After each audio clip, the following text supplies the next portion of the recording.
Right. All right? So, all these unknowns connected with any adventure, we can call it the fog of war. Minden olyan veszély, amihez a kalandhoz tehát kapcsolódik, ez a háborúnak a ködje, vagy van egy ilyen kifejezés, hogy a háború bizonytalanságának köde. You know, we can expect to meet a dragon if we are on a journey to the land of Havila. Számíthatunk a sárkányra akkor, hogyha egy kalandra kerekedünk fel Havila földje irányába. But he will try attempt to attack us in the moment when we will be least expecting him. És akkor akar majd ránk támadni, amikor a legkevésbé számítunk rá. And also in a way that we would the least expect from him. És olyan módon, amire a legkevésbé számítunk. This is why we need to be vigilant. Ezért kell nekünk készenlétben lennünk. Well, and patient. És türelmesnek. You know, often vigilance and patience, it's hard for us to put these two together. Néha nehéz ezt a két dolgot készenlétben lenni, és türelmesnek lenni, ezt a kettőt kibékíteni egymással. Because we often think that a vigilant person is a person who always does something. Mert azt gondoljuk, hogy az ilyen készelémben lévő éber ember, az mindig olyas valaki, aki csinál valamit. Well, but if you are a sentry guarding a perimeter, you also need to be vigilant, even though nothing is happening. De hogyha egy őr vagy, aki éppen őrjáraton van, akkor is ébernek kell lenned, hogyha nem történik semmi. And it's often, most often, when nothing happens and all we have to do is to wait when the hardest temptations actually come to us. És éppen akkor, amikor ébernek kell lennünk, de semmi nem történik, ekkor nagyon nehéz, vagy ekkor szokott valami váratlan történni. Either we think that we can relax because nothing is happening. Bocsánat, ilyenkor szoktak fura gondolataink lenni. Vagy azt gondoljuk, hogy nem történik semmi, nyugodtan lazíthatok. But you remember when King David fell. De emlékeztek arra, mikor bukott el Dávid király? He said, "Oh, they don't need me on the battlefield anymore. Már nincs rám szükség a harctéren. I don't need to come up with any new regulations concerning bottles and recycling. Nem kell újfajta rendeletet kiadnom az üvegekről és a üveg visszaváltásról. I can just relax." Nyugodtan lazíthatok egyet. And that's when the serpent attacked him. És ekkor támad rá a kígyó. But it's often also when we have nothing to do but to wait, when all kind of weird thoughts come to our minds. De ugyanúgy, amikor nem kell más tennünk, csak várnunk, ilyenkor környékeznek meg fura gondolatok. Maybe because we have too much time to think. Talán azért, mert túl sok időnk van gondolkodni. Maybe because we think alone. Talán azért, mert egyedül gondolkodunk. Maybe because we don't share our burdens with other people. Talán azért, mert nem osztjuk meg a terheinket más emberekkel. That's often when the doubts fall upon us. Gyakran ilyenkor támadnak meg a kétely gondolatai. So we need to be vigilant. Ezért tehát ébernek kell lenni. And vigilance includes patience. És az éberség együtt jár a türelemmel. And patience basically is endurance. És a türelem az nem más, mint álhatatosság. Perseverance, both in the times of heavy fighting and also between the battles. Az az álhatatosság mind a harc közben, mind pedig a harcok között. Okay, to be a vigilant man also means to be a dangerous man. És éber embernek lenni, veszélyes embernek lenni egyben. In our days, we are often told that we need to be meek and harmless. A mai világunkban gyakran azt mondják nekünk, hogy legyetek szelídek és ártalmatlanok. Yes, Jesus says that blessed are the meek. Azt mondja Jézus is, hogy boldogok a szelídek. But meek doesn't mean to be helpless. De a szelíd nem azt jelenti, hogy valaki nem tud magán segíteni. Meek means humble. hanem a szelíd azt jelenti, hogy alázatos. Meek means patient. A szelíd azt is jelenti, hogy valaki türelmes. The Greek word that's used in the New Testament here A görög szó, amit itt az Új Szövetség használ, was also used to describe horses that are actually tamed. ugyanaz a szó, amit használtak azokra a lovakra, amelyeket betörtek már, But megszelídítettek. what does it mean to tame a horse? De mit jelent egy lovat megszelídíteni? Well, we don't see too many horses running free in nature anymore. Nem látunk túl sok vadlovat a természetben, But maybe you watch some western cowboy movies. de talán láttatok már különböző cowboy vagy western filmeket. Well, horses. A lovak. We're in Hungary, right? You know Magyarországon. everything about horses. Mindent tudtok a lovakról. So you need to tame or break a horse so that you can use it.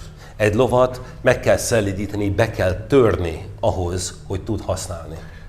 In 1683, 1683-ban, when Vienna was almost completely sieged by the Turks, amikor Bécs városát teljesen körülvették ostromgyűrűben a törökök, the Habsburgs call in the Polish king, Jan Sobieski. a Habsburgok behívták a lengyel királyt, Sobieski Jánost. And he came with this winged hussars, És meg is jelent a szárnyas huszárokkal, very tall men, nagyon magas emberek, very wide men, széles emberek voltak, on huge horses, nagyon nagy lovakon, with these wings attached onto their back. és a hátukra két szárny volt rá erősítve. And they charged the Turkish forces from a hill.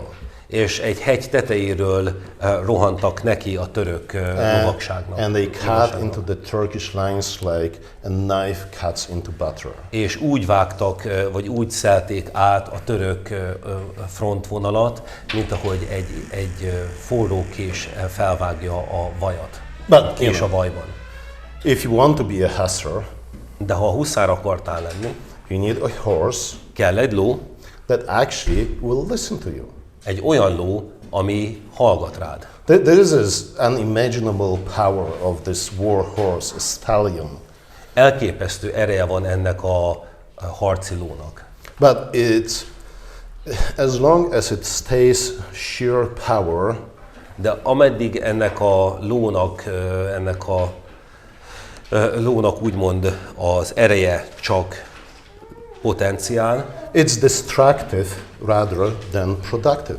tehát hogyha nincs megszelídítve az ereje ennek a lónak, inkább destruktív, mint produktív. A horseman needs to be able to control this power. Vagyis a lovasnak muszáj, hogy megülje és irányítsa ezt az erőt. And this is the idea of meekness in the Bible.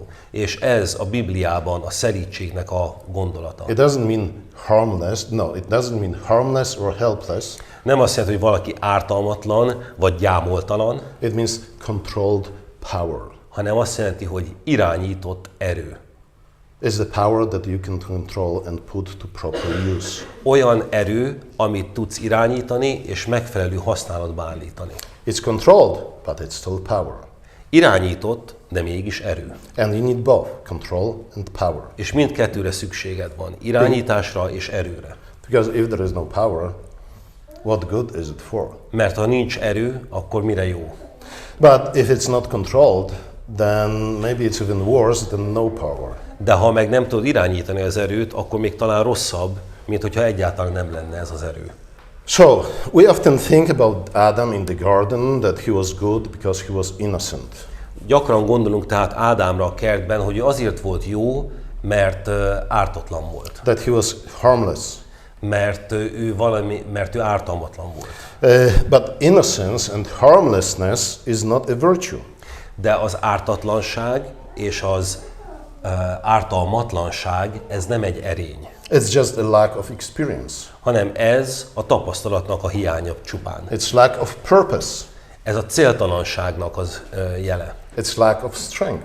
az erőnek a hiánya. Why should we call it anything good or virtuous? Miért neveznénk ezt jónak vagy erényesnek? A rabbit is pretty much harmless.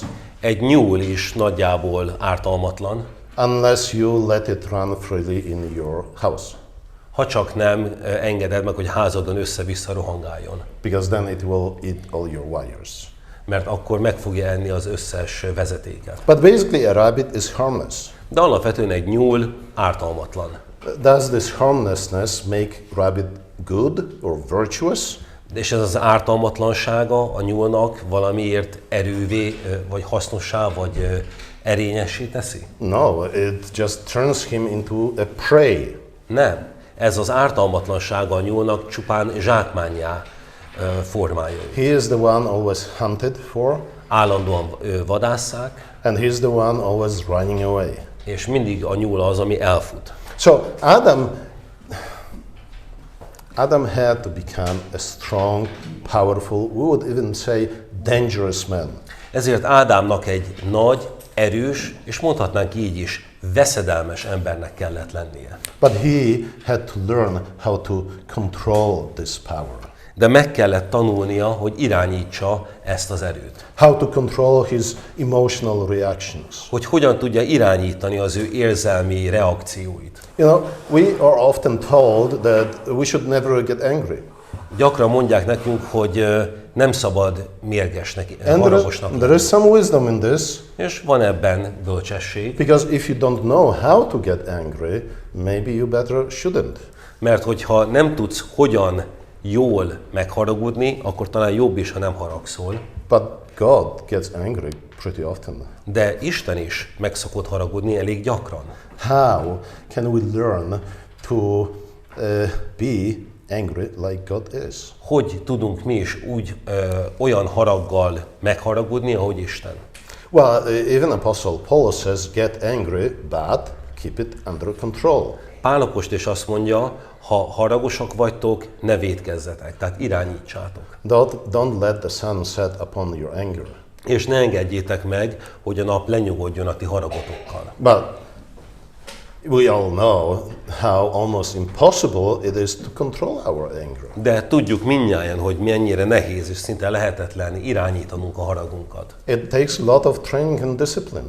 Nagyon sok gyakorlást és fegyelmezettséget igényel. But you know, if you never get angry, it means that there is something wrong with you. De ha soha nem tudsz haragudni, akkor ott valami baj van veled. You know, maybe you will live in different times. Talán más időket élünk. But my grandfather told me once a story from World War II. De egyszer nagyapám egy történetet mesélt a második világháborúból. He was in the so-called Polish People's Army.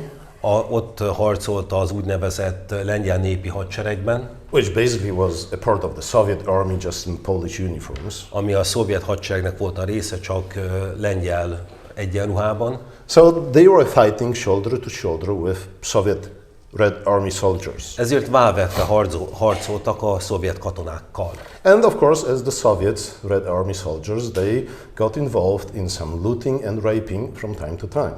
És, mint ahogy a szovjet hadsereg többi tagja is, ők is tapasztalták, hogy részt vettek fosztogatásban és erőszakolásban. And you know, my grandfather, he didn't care about the looting. He said, well, why bother?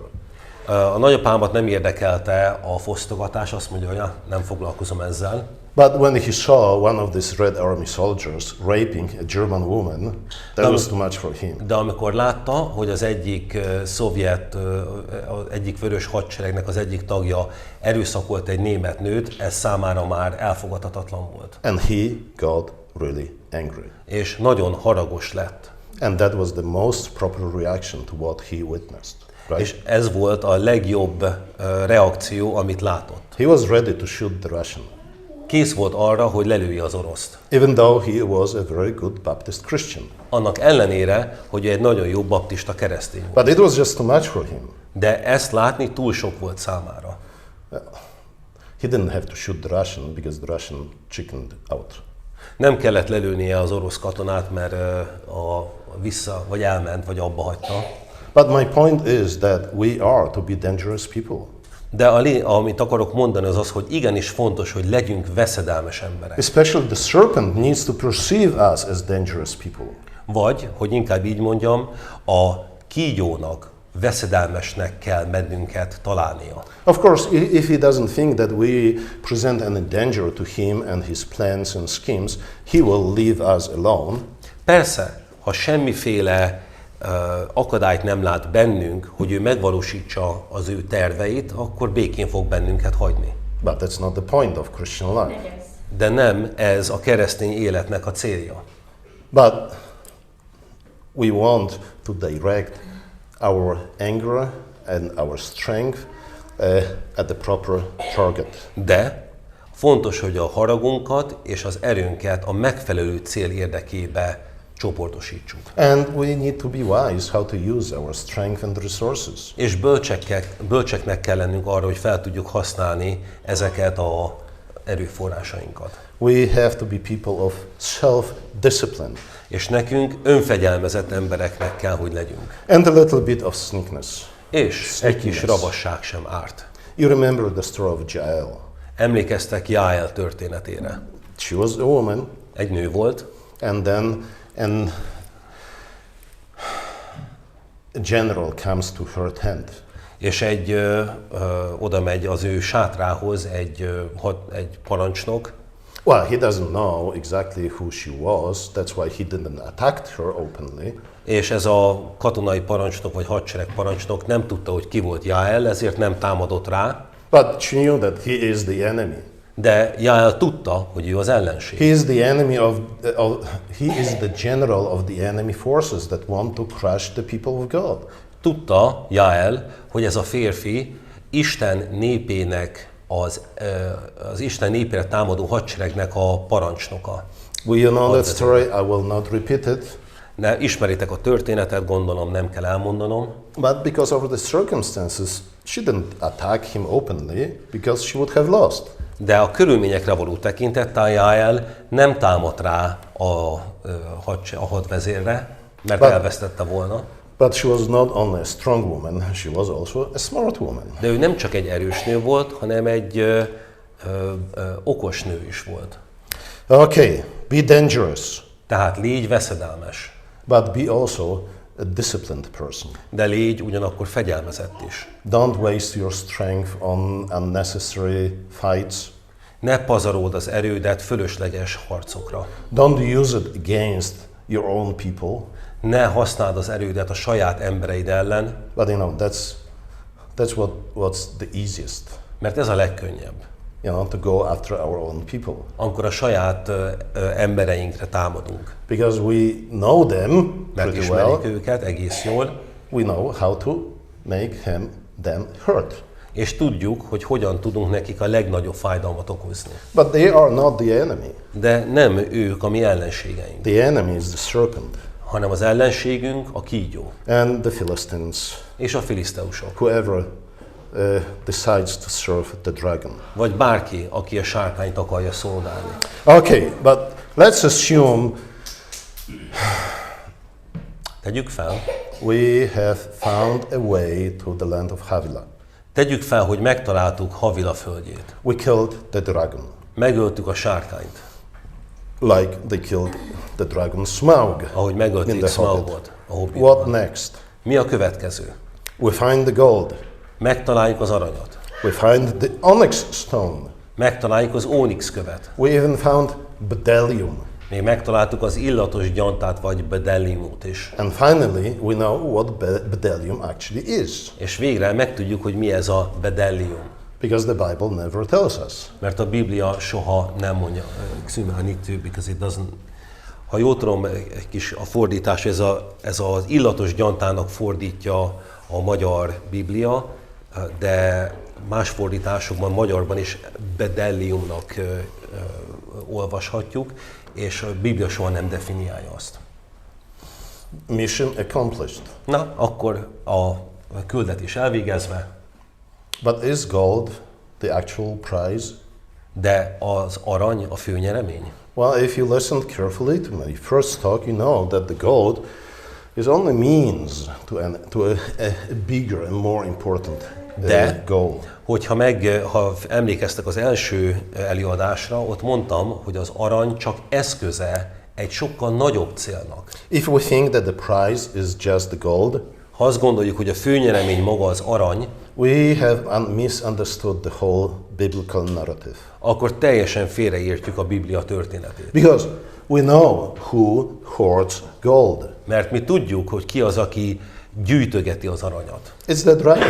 A sárkány. You know, if gold is our ultimate goal, then we are no different than the dragon. És hogyha az arany a végcélunk, akkor miben különbözünk mi a sárkánytól? What does the Son of God do with his gold? Son of God. Son of God, Jesus Christ. Mit csinál az Isten fia az arannyal? Well, we read in the Bible that after his resurrection and ascension, Olvassuk a Bibliában, hogy az ő feltámadása és mennybe menetele he után returned to heaven, visszamegy a mennybe, and what did he do? és mit csinál? He gave gifts to his people. Ajándékokat adott az ő tanítványainak. You know, there is one very important difference between Jesus and the serpent. Ez egy nagy különbség Jézus és a kígyó között. The dragon hoards gold and wants to have more and more of it. A sárkány gyűjtögeti az aranyat, és még többet akar. But the Son of God, Jesus Christ, he gives it freely away to his people. De az Isten fia Jézus Krisztus ezt odaadja ingyen az ő népének. He wants to share his blessings and his wealth with his people. Meg akarja osztani az ő gazdagságát és az ő áldását másokkal. Because that was the point of the whole adventure. Mert ez volt a kalandnak a célja. Because there is different kind of richness or wealth than just the one of gold. Mert többfajta gazdagság van, mint az arannyal való gazdagság. It's when people live together in peace. Ez pedig az, amikor az emberek együtt élnek békességben egymással. That's when everybody can flourish. Ekkor tud mindenki felvirágozni. This is the picture of the kingdom of God that we find in the Bible. Ez az Isten országának a képe a Bibliában. Now they can build houses and nobody will come and burn them down. Építhetnek házat, és nincs senki, aki oda megy és felgyújtja azt. They plant vineyards and they drink wine made of the grapes. Ültetnek szőlőt, és bort ihatnak abból az ültetett szőlőből. And nobody, not a neighbor or not an enemy that comes from outside, would burn it down. És senki nem gyújtaná azt fel, se a szomszéd, se egy ellenség. Let's go back to the shire, because you know this is the picture of what we actually want to achieve. Menjünk vissza a megyébe, ugye a gyűrűk urában, mert ez az, amit el akarunk érni. We don't go to Mordor to stay there forever. Nem azért megyünk Mordorba, hogy ott éljünk mindvégig, We want to return to the shire hanem vissza akarunk térni a megyébe, and maybe transform the shire from glory to glory. és átalakítani a megyét dicsőségről dicsőségre. With all the resources, but also with all the wisdom that we have gained on the adventure. Mindazokkal az erőforrásokkal és mindazzal a bölcsességgel, amit a kaland során szereztünk. Because the resources are important, gold is important, money is important. Mert az erőforrások fontosak, az arany is fontos, a pénz is fontos. But wisdom and experience is even more important. De a bölcsesség és a tapasztalat még fontosabb. Good, noble character that we also acquire on the adventure is even more important. A jó és nemes jellemvonás, amit szerzünk a kaland során, szintén nagyon fontos. This is the prize. Ez a jutalom. The gold was never the ultimate end. Az arany soha nem volt a végcél. Okay, to understand it better, let's look at the story of Othniel. Hogy ezt jobban megértsük, nézzük meg Othniel történetét. It's in the book of Judges and it's also in the book of Joshua. Ott van a Bírák könyvében és Józsué könyvében is. If the Bible repeats the same story twice, it means it must be important. Ha a Biblia kétszer is megemlíti ugyanazt a történetet, nyilván fontosnak kell lennie. And Othniel actually is a good Adam, an Adam who doesn't fail but accomplishes the mission. És Othniel egy jó Ádám, aki nem bukik el, hanem véghez viszi a küldetést. So there is this old man. Ott egy idős ember. His name is Caleb. Úgy hívják, hogy Káleb. He's one of the 12 spies that Moses sent into the promised land. Ő az egyike annak a 12 kémnek, akit Mózes kiküldött, hogy kémleljék ki az ígéret And földjét. Caleb and Joshua were the only two out of 12 who said, yes, there are giants in the promised land. És egyedül Káleb és Józsué volt az, akik úgy jöttek vissza, hogy azt mondják, hogy igen, vannak ott a Földön óriások. And we shouldn't underestimate them. És nem szabad ezt alábecsülni sem. But God promised us that He will give us the promised land. De Isten megígérte azt, hogy nekünk adja az ígéret földjét. Let's do this. Ezért gyerünk, csináljuk. You know the story, but 40 years later, Ismerjük a történetet. they come into the promised land. És 40 évvel később birtokba is veszik az ígéret földjét. I'm not sure, but I think that Caleb at the time was already around 80 years old. És nem vagyok benne biztos, de ha jól emlékszem, Káleb körülbelül 80 éves volt ekkor. And he has a daughter, his name is Aksa. És volt neki egy lánya, akit Aksának neveztek. And they camp under this huge mountain. És egy nagy hegynek a lábánál vernek tábort. And on the top of this mountain is this huge, unconquerable fortress. És ennek a hegynek a tetején van egy hatalmas, bevehetetlennek tűnő erődítmény. It's called Kiryat Sefer.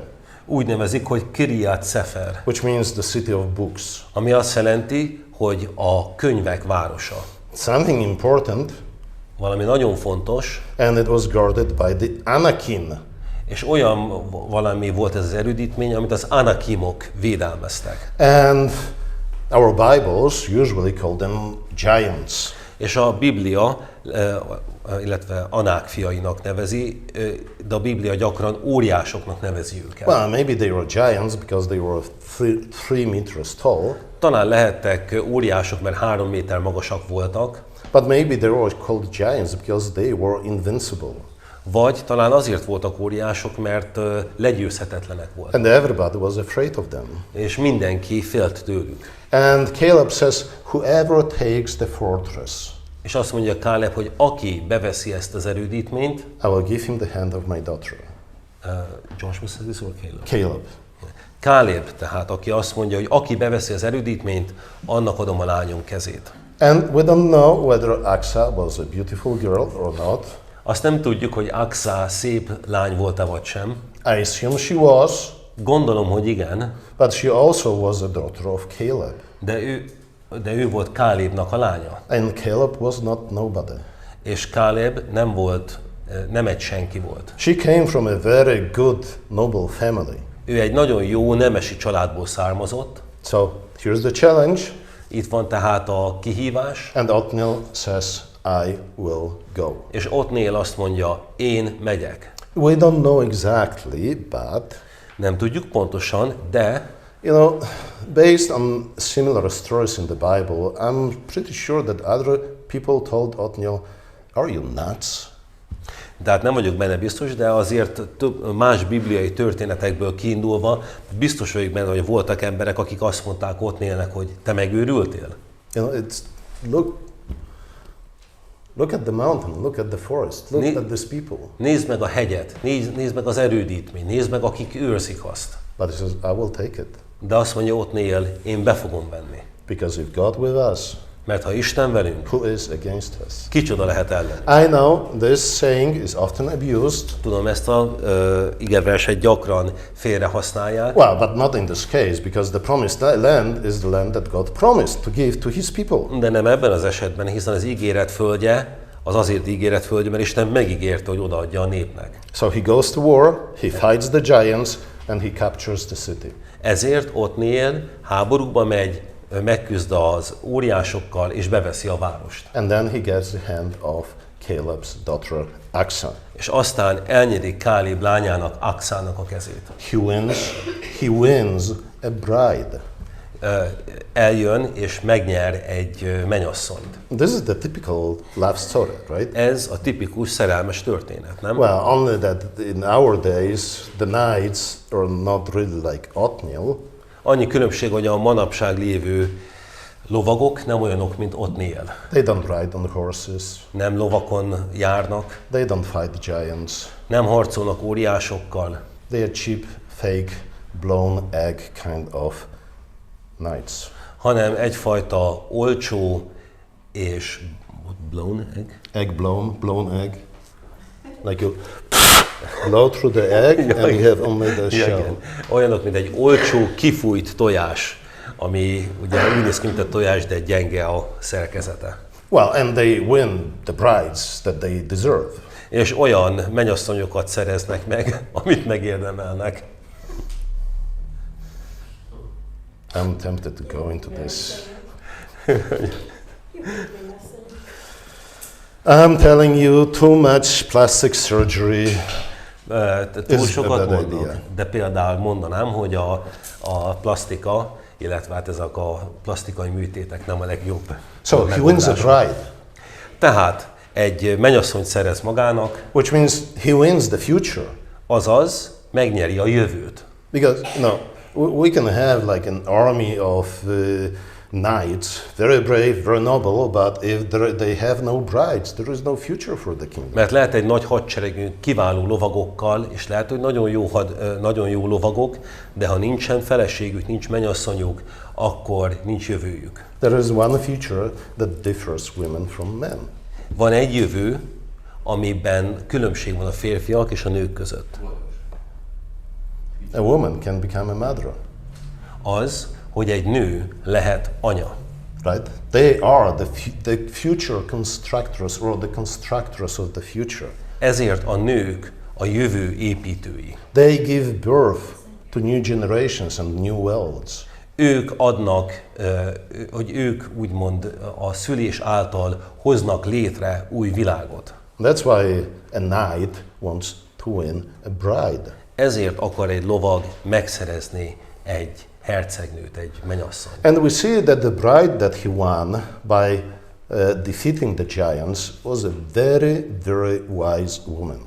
És látjuk, hogy az a mennyasszony, akinek kezét elnyerte, mikor legyőzte az óriásokat, egy nagyon bölcs asszony volt. Because she goes to her father and says, Oda megy az apjához, Aksa, és azt mondja, give me a blessing, father. áldj meg, atyám. You gave us the land of Negev.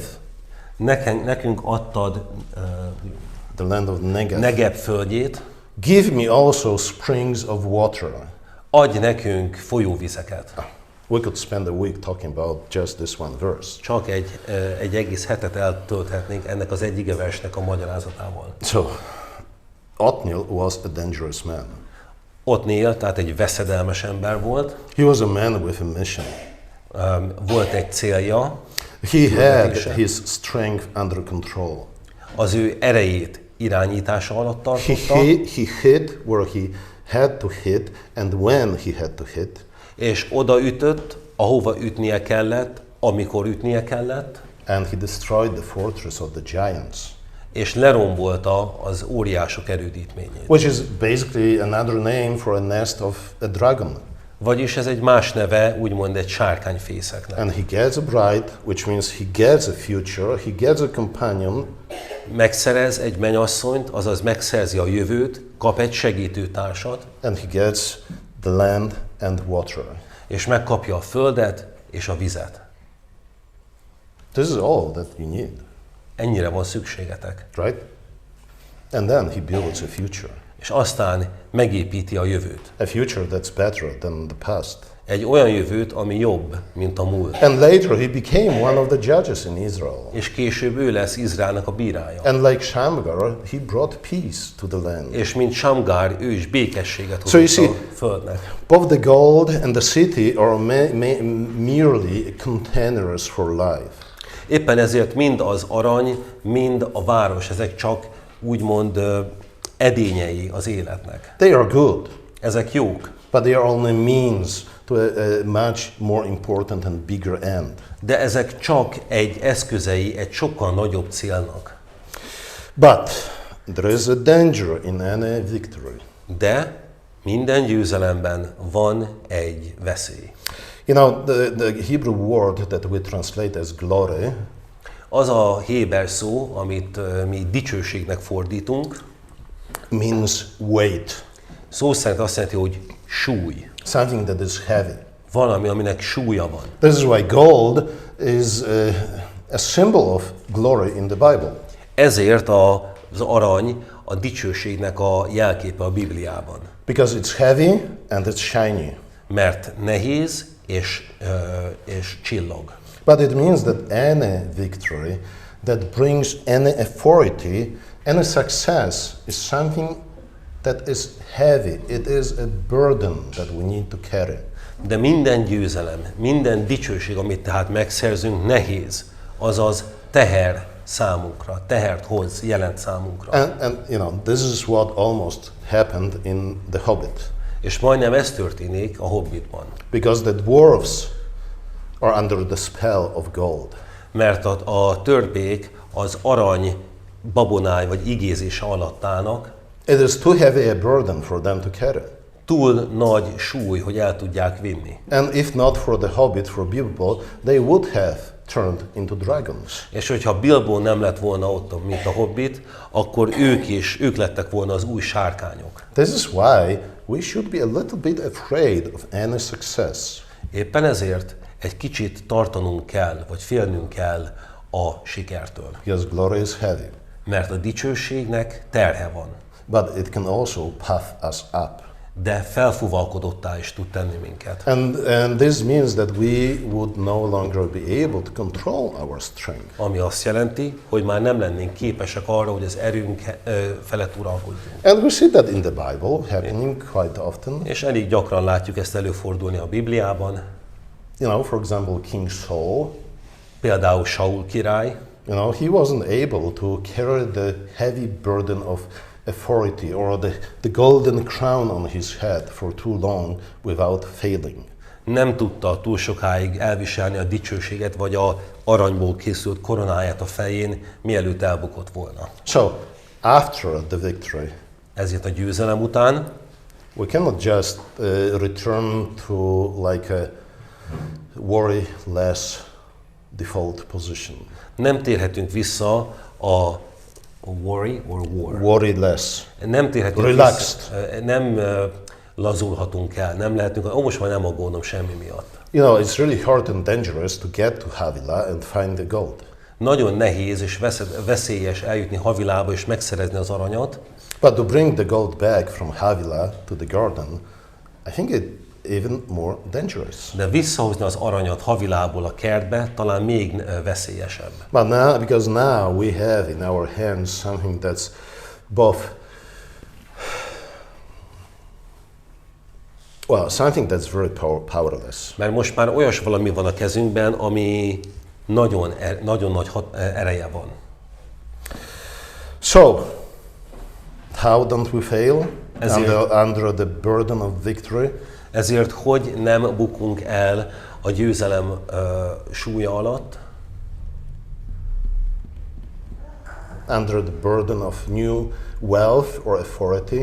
Hogy ne bukjunk el a frissen szerzett pénz vagy hatalom súlya alatt. Because that's when people often become arrogant, haughty, careless. Ilyenkor lesznek az emberek arrogánsak, fölényesek és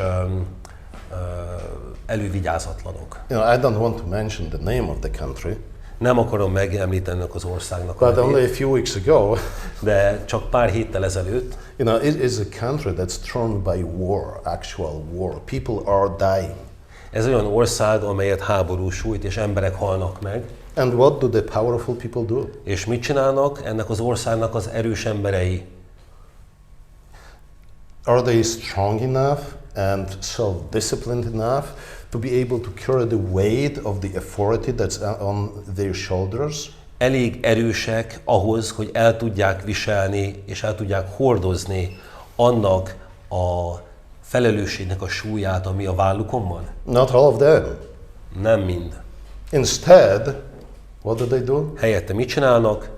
They buy golden toilet seats. Inkább arany WC-t vásárolnak. Like this is really something that this country needs right now. Mint hogyha ennek az országnak ebben a helyzetben erre lenne a legnagyobb szükség. Well, it's just one of plenty examples, right? Ez csak Because things egy like sok. this happen very often. Ez csak egy a sok példa közül, mert ilyen számtalanszor történik. We think that we are immune to this kind of temptation. És azt gondoljuk, hogy mi viszont valahogy immunisak vagyunk, ránk ez a kísértés nem hat? No, we are not. Nem. The only person in the history of mankind that was able to resist this kind of temptation was Jesus Christ. Az egyetlen egy ember, aki valaha ezt az emberiség történetében ennek ellen tudott állni, az Jézus Krisztus volt. This is what we hear in the three temptations of Christ. Ezt halljuk a Krisztus 3-as megkísértésekor. Now you're hungry? Éhes vagy? Well, show me your power. Mutasd meg az erődet. You say you have power. Show me your power. Azt mondod, hogy van hatalmad? Mutasd meg. And our reaction would be, you want to see my power? Here it is. És a mi reakciónk az, hogy akarod látni a hatalmamat? Jesus just ignores him. De Jézus nem foglalkozik vele. You know, a really powerful person doesn't need to prove his strength to everybody. Egy igazán erős embernek nem kell mindenkinek bizonyítania az ő erejét és hatalmát. And then he offers him this and that, but it's all about, trying to make him lose control over his power. És aztán mutat neki ezt, mutat neki azt, de a lényege az, hogy rávegye Jézust arra, hogy ne irányítsa, hogy ne irányítsa azt a hatalmat, amivel bír. Jesus actually does not ignore the tempter. Egészen pontosan Jézus nem csak figyelmen kívül hagyja a kísértőt, He answers with the word of God. hanem Isten igéjével válaszol neki. And these are not just single verses that he learned in the Sunday school class. És ez nem csak egy-egy igevers, amit a vasárnapi iskolában megtanult, but when he quotes these Bible verses, he actually refers to these patterns in the stories that we find in the Bible. hanem olyan történetekre utal vissza mindezekkel az igeversekkel, amelyek előfordulnak a Bibliában, és erre vonatkoznak. And we all know when mighty people fall. És mindnyájan tudjuk, hogy milyenek, amikor a nagy emberek, az erős emberek elesnek. What comes before the fall? Mi előzi meg a bukást? Pride. It's the pride. Büszkeség. The wrong kind of pride. A rossz fajta büszkeség. Right? And who is proud? Who has this kind of pride? És kinek van meg és ki ilyen büszke ember? Well, the wealthy and the powerful have this kind of pride. A gazdagoknak és a hatalmasoknak van meg ez a fajta erejük. I am somebody. I have accomplished something that all these other people will never be able to do. Hiszen én valaki vagyok, valamit elértem az életben, amit soha senki más nem fog elérni. So, be careful, be watchful, especially when you succeed. Éppen ezért légy résen, és vigyázz akkor különösen, ha sikeres vagy. This is also a reason why we need to return to the garden with the gold. És éppen ezért fontos az, hogy visszamenjünk a kertbe ezzel az arannyal. Because if we return to the garden with the gold, we will be reminded what the gold is for. Mert ha visszamegyünk a kertbe az arannyal, akkor emlékeztetni fognak arra, hogy mire való az arany. We'll be able to talk with God. Fogunk tudni Istennel beszélni. He will answer our questions. Ő megválaszolja majd a kérdéseinket. He will explain to us what to do with the gold. Elmagyarázza majd, hogy mit kell csinálnunk az arannyal. And this is what he did in the days of Moses, for example. És ezt csinálta Mózes idejében. He said, take some of the gold and use it to make the tabernacle. Vedd az aranynak egy részét, és ezzel díszítsd, vagy készítsd el a sátorhoz. This portable version of the garden. Ez volt a hordozható kert. That's what we need to do, and this is why it's also good to go on an adventure with other people in a company. És éppen ezért nagyon jó társaságban elindulni egy kalandra. And we need these other people not only to encourage us. És nem csak azért van szükség ezekre az emberekre, hogy bátorítsanak minket. Because after the victory, we don't need that much encouragement, right? Mert egy győzelem után nincs szükség bátorításra. After the victory, on the way back home, what we need is people who will keep an eye on us so that we don't become too arrogant and haughty. Hanem arra van inkább szükségünk, amikor majd visszatérünk, olyan emberek vegyenek körül bennünket, akik vigyáznak ránk, hogy ne legyünk fölényesek. So, where does the gold go? Ezért hova megy az arany? Well, in the dragon economy, wealth is for hoarding. Ugye a sárkánynak a gazdaságában az aranynak a célja az, hogy minél többet gyűjts. It sits under the belly of the dragon. És a sárkány hasa alatt helyezkedik el. It's very often useless and stagnant, which means it's not used for anything good. Nagyon gyakran ez az arany tehát hasznavehetetlen, és csak ott van. Well, there is also another kind of economy, let's call it the tyrant's economy. Van egy másfajta gazdaság, a zsarnokság gazdasága. And in this kind of tyrant economy, wealth is used for vanity. És ebben az esetben a zsarnoki gazdaságban az aranyat, a vagyont, azt hiúságra költik. And you see, King Solomon should be a warning for us.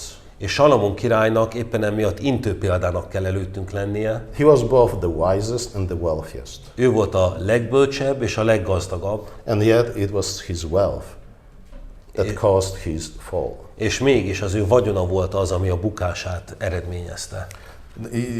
You're familiar with the number 666. Ismerő számotokra a 666-os szám.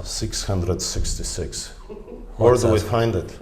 Hol találjuk meg először ezt? Well, it's the book of Revelation. Nyilván a Jelenések könyvében. It's the mark of the beast. Ami a fenevadnak a száma. But we find this number 666 somewhere else in the Bible.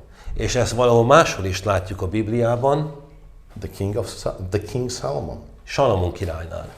At the top of his wealth and power, az ő hatalmának és gazdagságának a csúcsán, he collected 666 talents of gold.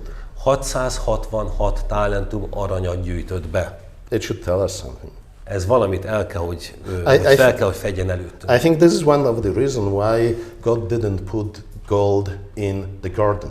Azt gondolom, hogy ez egyik oka annak, hogy Isten nem rakott aranyat a kertbe. Because we wouldn't be able to carry this burden of glory and power. Mert nem tudnánk ennek az aranynak a terhét elhordozni.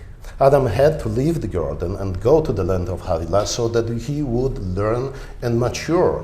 Ádámnak el kellett hagynia a kertjét Havila földjébe, hogy tanuljon és éretté váljon. So that he can actually carry the burden of this wealth and power on his shoulders. Hogy el tudja hordozni ennek a hatalomnak és ennek a vagyonnak a terhét. Well, it's often not enough, just like we see on the example of King Solomon. És látjuk, hogy ez nem elég, amint Salamon királynál is látjuk. But at least it gives us an opportunity to grow in strength and maturity and self-control so that we can actually carry this burden on our shoulders. De látjuk azt, hogy legalább tudunk növekedni a bölcsességben, az önuralomban, hogy el tudjuk hordozni ezt a terhet. If we skip this part of the story, the journey to the land of Havilah. Ha kihagyjuk a Havilába vezető útnak a kalandos részét, but somebody just brings this gold for us and gives it to us. És valaki ezt az aranyat csak ide hozza nekünk, ide adja. Then for sure we won't be able to handle it properly. Akkor viszont biztos, hogy nem fogod tudni annak a súlyát elhordozni. So we need to go out. Ezért ki kell mennünk. And we need to return. És vissza kell térnünk. And you know, this is the pattern of our weekly life.